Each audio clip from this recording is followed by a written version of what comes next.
Mr. Max, estate 2019. Prendiamo insieme un bel caffè e 9 mattina seduti accanto a uno chalet. La spiaggia marina mi sento un po' strano, veloce mi allontano, ma che dolore di panza. Ai ai ai ai ai.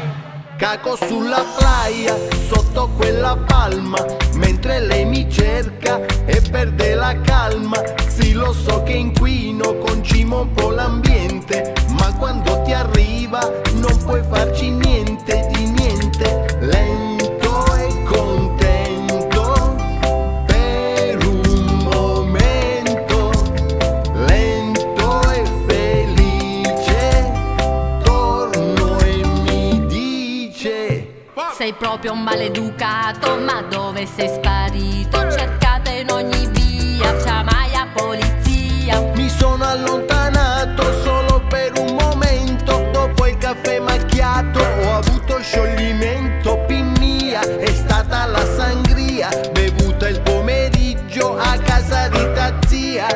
E per finire ugirure parenti, un po' l'urita magica era troppo assai piccanti.